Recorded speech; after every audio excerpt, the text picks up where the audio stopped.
al principio de esta transmisión, es que este fin de semana, pues ya el subsecretario de Salud, Hugo López-Gatell, confirmó por Twitter el primer caso importado de viruela del mono en nuestro país. Se trata de un hombre de 50 años, residente permanente en Nueva York y que probablemente contrajo este virus en Holanda. El paciente está atendiéndose en la Ciudad de México, está estable y en aislamiento preventivo. Pero ¿cómo se transmite este virus? ¿Se propaga por el aire, agua o alimentos? ¿Es de alto nivel de contagio? Sobre este tema ya está lista vía Zoom la doctora Roxana Trejo. Ella es gerente del área de epidemiología del Centro Médico ABC. Doctora Trejo, buenos días. Danos un poquito de paz. Hola, ¿cómo estás? Buenos días a todos. Un gusto. Gracias por la invitación a un tema tan importante. Y yo diría que más que paz es tener claridad, ¿no? En relación a lo que tú ya me estabas comentando, cómo se transmite esto. Pero a lo mejor me gustaría platicar un poquito. No es la primera vez que tenemos casos fuera de este tipo de animales. Es una enfermedad zoonótica. Zoonótica significa que hay una transmisión de humano hacia persona, que es como una transmisión secundaria, y que la primera vez fue en 1970, fue en República Democrática del Congo, antes llamado Zaire, y pues a través del tiempo se han detectado ya estos casos de viruela símica en algunos países.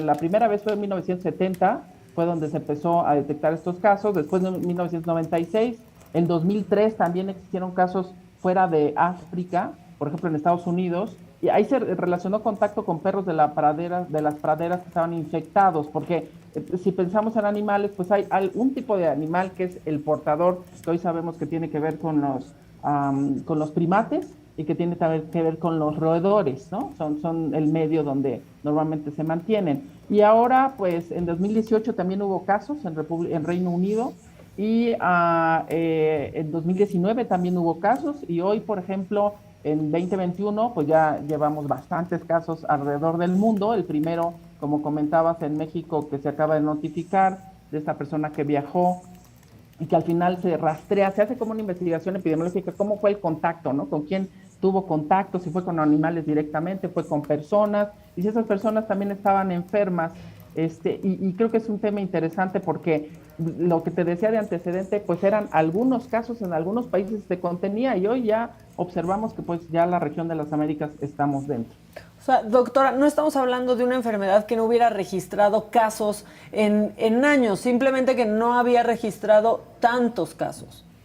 Tanto si fuera de varios países, ¿no? Hoy no solamente son 2 o 3, sino ya estamos hablando, pues, por ejemplo, la región de las Américas, con estos casos que hemos tenido, al menos en América del Norte, y por supuesto es algo que hay que tener muy claro. ¿Cómo se transmite? Que era tu pregunta que me hacías, ¿no? Sí. Para saber cómo prevenimos. Pues sí, exactamente, porque de pronto pues ya comienza esta histeria colectiva, ¿no? De vamos saliendo de una o ni siquiera saliendo aún de una y ya estamos con este miedo nuevo a otro contagio, a otra enfermedad, y pues parece que no hay claridad. Hay quienes dicen que sí, por vía aérea puede haber contagio, hay quienes lo descartan por completo, doctora. Pues mira, hay un tema interesante porque cuando escuchamos viruela, pues todo el mundo se pone muy nervioso. Sí. Y no, quitémoslo lo de viruela símica, ¿no? Hablando de viruela, ¿no? En general la viruela humana, pues en su momento, como muchas pandemias o epidemias, tuvo sus estragos en la población, tanto en mortalidad como en morbilidad, o sea, como en muerte, como en enfermedades, como en la economía, ¿no? Todo nos ha puesto en estragos en las pandemias. Lo hemos vivido, pues lo seguimos viviendo, ¿no? Estamos en un periodo de estabilidad en relación a esta pandemia que llevamos casi 3 años. Ahora, lo que ocurre con viruela, hablando en general, es que llevamos 40 años de erradicada la viruela humana. La viruela del mono, que es como un subtipo de esta, mucho más, menos impacto tiene para el humano, menos tasa de letalidad tiene, la severidad es mucho menor. Hay una diferencia en el cuadro clínico, porque se parecen muchísimo, que tiene que ver con la inflamación de ganglios. No es la diferencia entre la viruela símica, donde los ganglios se inflaman, y la viruela humana no, pero pensando que está erradicada, pues por supuesto nos pone nerviosos. Ahora, ¿cómo se transmite esta viruela? La diferencia entre la humana es que sí existe un medio de dispersión. Hoy todo el mundo pues estamos muy atentos a esto Sí, por de lo de las SARS-CoV-2, gotículas, ¿no? doctora. Que eso hay que diferenciar bien. las gotículas, ¿no? Porque uno dice, bueno, gotículas grandes, chiquitas, ¿de qué tamaño son las gotículas, no? En relación a viruela símica, el contacto tiene que ser muy cercano, o sea, las gotas o el tamaño que tiene este microorganismo que afecta para viruela símica no da para que se pueda mantener como un bioaerosol, que así le llamamos en argot médico, ¿no? O sea, que se mantiene en el medio y que puede dispersarse más allá de metro y medio, metro 80, 2 metros, ¿no? No es así. Tiene que tener un contacto cercano. Por ejemplo, si estoy muy cerca de una persona a 1 metro platicando y la persona está enferma y está en el periodo exactamente de contagiosidad, pues por supuesto tengo el riesgo de contagiarme. Tiene que ser muy cercano, o sea, sí tiene que ver con el medio ambiente, con el aire, pero si yo hablo, se deposita muy rápido. O sea, al estar hablando, que por la saliva puede estar este microorganismo, lo deposito. Si otra persona toca esa superficie al metro que está cerca de mí y después se talla el ojo, se mete el dedo a la nariz o a la boca, pues por supuesto se puede transmitir. Okay. Por eso las medidas de prevención tienen que ver con medidas de protección respiratoria, ¿no? Que es las vías donde puede salir, y los demás fluidos, en relación a esto, como puede ser la sangre, corporales, lesiones de la piel, por ahí también puede entrar. Si yo me toco, por supuesto, no es que caiga del aire y se deposite, sino que yo misma pueda hacerlo con las manos o me pueda contaminar. Y también, por supuesto, el contacto con animales infectados. También, fíjate que se ha comentado en relación a la carne, pero tiene que ser de estos animales salvajes, ¿no? En donde, pues, en muchos lugares se consumen estos alimentos. En México, por supuesto, esto no ocurre, al menos en este tipo de animal, y que no esté bien cocinado, ¿no? Y ese es el riesgo y el primer inicio de la transmisión secundaria, el contacto cercano con el animal o haber comido carne de este tipo, que tiene que ser específica para este tipo de animales. Entonces, la transmisión es contacto cercano y es vía respiratoria o un contacto con un fluido corporal. Y preguntan aquí, o sea, ¿contacto piel con piel, doctora? No. No, así que yo agarre la mano, le doy un abrazo a alguien, no hay riesgo de contacto con piel con piel. Tiene que existir ese fluido que sale por cualquier parte de su cuerpo y llegar a una vía de entrada de la otra persona, ¿sí? Y las vías de entrada que tenemos naturales, pues son todos nuestros orificios, esa es la realidad. Y entonces, por ahí es la vía de entrada para las otras personas no enfermas. Primero que salga de esa persona con estas gotitas que puede tener la persona que habla o platica, y que esté cara a cara, ¿no? Por un tiempo prolongado. Se dice que más de 15 a 20 minutos, más o menos en 1 metro, sin el protector respiratorio. O sea, sin cubrebocas. Sin cubrebocas, que hoy, gracias a Dios, lo usamos bastante, pues al menos sí. En México. Sí, al menos en México y al menos la mayoría. Oye, doctora, yo te quería también preguntar esto, porque hay mucho desconcierto. Hay una generación que dice, yo no tengo problema porque me tocó vacuna contra la viruela. Otros que dicen, ya no sé si sí me tocó o no. ¿Cuándo se dejó de poner esta vacuna? Pues que sí da quizás un poco de protección. Sí, no, sí da, fíjate que la vacuna de viruela humana, que fue la que se aplicaba de forma consistente para llegar a la eliminación y después la erradicación de la viruela, de viruela humana, pues tiene un porcentaje más o menos del 80-85 de protección contra viruela símica. Entonces sí hay una protección. Ahora, las personas que más o menos nacieron en los 60, hablando de 65 para abajo, probablemente se aplicaron la vacuna. Los que están arriba de los 65 años, o sea, 1960, 1965, pues seguramente ya la vacuna ya no fue aplicada. La vacuna, hoy no hay producción de esta vacuna, por supuesto, y los científicos están analizando este tema, si puede existir la producción de la vacuna, tanto viruela humana como viruela símica, que tampoco existe hoy la producción, pero es muy claro, si uno le pregunta a un abuelito, la vacuna es de viruela, no de varicela, porque luego hay una confusión. No, yo sí me puse varicela cuando era chiquito. No, la de varicela no tiene nada que ver con viruela. Esta es una vacuna específica para varicela y esta es específica para viruela humana.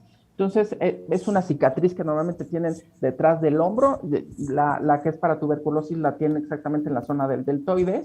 Que deja ahí como hoyito, ¿no, doctora? Esa. Exacto, como un hoyito. Y si te fijaras del otro lado, porque normalmente tiene esta distribución, en la parte de atrás del hombro, y les queda como una manchita, así como una cicatriz sin hoyito, como plana, pero donde la piel se ve diferente. Más o menos del 65 para abajo, pues seguramente están vacunados. protegidos, pero los que nacimos después de esa fecha, pues no. Que eso sería bueno en el caso pues de la población más vulnerable, ¿no? Los adultos mayores. Fíjate que ese es muy buena comentario que acabas de hacer, porque lo vimos con esta pandemia, ¿no? Cuando no existe y aunque exista, pero en el momento que no existe la producción activa, en el momento que tenemos esta epidemia, lo que ocurre es que en las primeras producciones tú detectas cuáles son las poblaciones foco, en donde el riesgo de que se contagien y de que esto caiga en severidad es mayor, y ahí es tu foco, ¿no? Tu foco es estas poblaciones mayores o menores, en donde tienen mayor riesgo de enfermarse. Esto depende de la enfermedad, pero hablando de viruela como tal del mono, pues tenemos un grupo, los jóvenes pueden tener un mayor, como secuelas en relación a la viruela. Tiene un periodo pues corto, bueno, corto en promedio, más o menos el tiempo que se lleva de incubación va entre 6 a 13 días, de 5 a 21 días, puede variar, de 5 a 21 días, que es como el periodo que aparece esta enfermedad. Sí es importante que el sistema de salud, a los médicos que atienden personas, estén atentos a este tipo de pacientes que pueden llegar, tener mucha claridad en la revisión exhaustiva física de la persona, cuándo inició, cómo inició, dónde empezaron estos, pues, como pústulas que empiezan a crecer. Si es primero en la cara, es muy característico porque inicia en cara, se va a manos, palmas y la parte de los pies también, y después pues se generaliza, ¿no? Y eso es importante que los médicos estén atentos, y también las familias, ¿no? Si detectan que alguien empieza a tener pues algo que no tenía antes, no es acné, por supuesto, entonces hay que acudir al sistema de salud. Sí, estar alerta, ¿no? Y eso que dices, por qué los jóvenes pueden tener mayores secuelas ante este tipo de viruela y cuáles serían, doctora? Pues fíjate que la respuesta inmunológica es diferente, y siempre pensamos en los adultos como foco. Por ejemplo, en la pandemia que vivimos, lo que observamos es que los adultos les causaba mayor estrago, cada enfermedad es diferente. Y en relación a viruela símica, lo que se ha observado es que el impacto es mayor por el sistema inmunológico mucho menos maduro en los pequeños. Entonces, sí es importante estar. Todos podemos tener factores de riesgo que condicionen que no sea tan leve, pero por supuesto lo que hay que hacer es estar atentos a la detección temprana. Doctora, preguntan aquí que si ya hay pruebas disponibles, porque según tengo entendido, solamente en el INDRE se estaban haciendo. No, sí, solamente el Instituto de Referencia Epidemiológica es quien hace esta prueba. Seguramente va a empezar para sus laboratorios Centinela en toda la República Mexicana. Como todas las enfermedades, en este caso reemergentes, pues así inician este tipo de captación y diagnóstico de las enfermedades, y después esto pues va haciendo que otros laboratorios puedan tener este tipo de prueba y hacer más ágil, ¿no?, la detección. Pero hoy sí iniciamos con el Instituto de Referencia Epidemiológica. Que pareciera como que estamos volviendo a vivir esto, ¿no? Doctora, cuando comenzó la epidemia de COVID era el único lugar en donde se podía hacer una prueba, tardaba muchísimo y pues prácticamente otros hospitales estaban incapacitados para hacerlo. Aunque tuvieran los medios, no podían realizarlas. Sí, pues lo que ocurre siempre al inicio son estas pruebas de validación, ¿no? No es simplemente tener como ya vemos hasta un cassette, ¿no?, donde tú te puedes hacer tu prueba para SARS-CoV-2, ¿no? Es todo un proceso de validación de pruebas, de poder tener claridad que cuando es una prueba, ese resultado va a ser exactamente el que es, ¿no? Si es positivo o negativo, es su nivel de sensibilidad y especificidad, y todo este proceso lleva un tiempo, y por supuesto esto puede complicar la respuesta en el diagnóstico o de la confirmación de la enfermedad. Esto va mejorando a través del tiempo. Ahora, hay una diferencia importante porque en el caso de SARS-CoV-2, pues, la cantidad de pacientes era mucho mayor de los casos sospechosos, que son los que queremos confirmar. Y en este caso, seguramente va a ir paso a paso, ¿no? Esto no va a ser el mismo comportamiento en relación a la cantidad de pacientes que pudieran empezar a ser sospechosos, por el tipo de contagio que se tiene, que es muy diferente a SARS-CoV-2, y yo esperaría que esto nos dé tiempo, bueno, al sistema de salud para que más laboratorios puedan tener la prueba y haga más eficiente el diagnóstico, acortemos tiempos y en ese mismo contexto, pues aislar a las personas, ¿no? Y darles tratamiento. ¿Cuál sería tu proyección, doctora? Porque pues estamos ciscados, no tenemos miedo y sentimos que ahí viene otra vez esta pesadilla de nuevo. Pues mira, yo mi proyección sería que creo que venimos de una contingencia, tú lo acabas de decir, que nos ha hecho madurar en relación a tener nuestro sistema y nuestros programas y protocolos más ágiles, ¿no? O sea, un análisis de qué hicimos bien, todas las epidemias y pandemias debe dejar pues una lección, pero hoy como estamos muy encima de lo que ha sucedido, la lección es más rápida. Entonces yo mi proyección que visualizo es que vamos a tener una detección mayor, la cantidad de casos, por supuesto, va a ser mucho más controlada. Lo que tenemos hoy de medidas preventivas en relación a la pandemia SARS-CoV-2 nos ayuda a poder evitar contagios. Hay que volver a sensibilizar, porque de repente tú bien lo decías, no todos, digo una gran mayoría, pero no llevan las medidas. Hay que enfatizar de estas medidas, ya que venimos de una situación crítica y una contingencia, y mi proyección sería que con toda esta historia que hemos vivido podemos controlar mucho mejor esta esta enfermedad reemergente para tener menos casos y más controlados, ¿no? Seguramente van a empezar a haber más casos por el periodo que se tuvo a lo mejor de exposición de esta persona que llega a México y a lo mejor anduvo deambulando y contacto con otras personas. Por eso es súper importante detectar tempranamente para poder contener. Creo que la vivencia que hemos tenido nos puede llevar a tener una mejor visualización en el sistema de salud completo y también de manera individual en toda la población, ¿no? No hay que alarmarse, hay que estar atentos. Podemos reducir el riesgo de transmisión de persona a persona. Esta vigilancia y rápida detección nos puede ayudar, son fundamentales para contener brotes epidémicos para esta enfermedad de viruela símica y por supuesto todos con esta experiencia pues compartirlo, ¿no? Más que espantar y con este foro que me abriste el espacio, pues poder dar la mejor información que hoy sabemos cómo podemos evitar el contagio. Sí, tenemos ya la cultura, ¿no?, del cuidado ante esto. Y otra cosa que está sucediendo de nuevo es la estigmatización, doctora, porque, bueno, pues han salido, ¿no?, las versiones que si este brote comenzó en una fiesta en España, ¿no?, entre homosexuales, y tenemos que combatir esa estigmatización. Claro. Por completo. No es una enfermedad de un grupo de personas que comenzó por culpa de un grupo de personas. Qué buena, nuevamente, qué buena énfasis estás haciendo esto. Fíjate que en algún momento los contextos pueden cambiar y cuando estábamos en SARS-CoV-2 muchos preguntaban, es que los niños son inmunes, por eso no se enferman, es que en los adultos es el foco y el contagio puede ser porque son mayores. No, en realidad no tiene nada que ver con eso. La transmisión no discrimina ni edad, ni género, ni nada, absolutamente nada. O sea, la transmisión se da en base a cómo el microorganismo hace su contagio, ¿no? Y hace su proceso y su cadena de transmisión. Y en este caso es igual, o sea, no tiene nada que ver con una fiesta o un tipo de preferencia, ¿no? Tiene que ver cómo se transmite. O sea, puede ser la transmisión, si hablamos de transmisión sexual, cualquier contacto sexual tiene el riesgo de transmisión. Esto no tiene nada que ver con si me gustan los hombres o me gustan las mujeres, absolutamente para nada.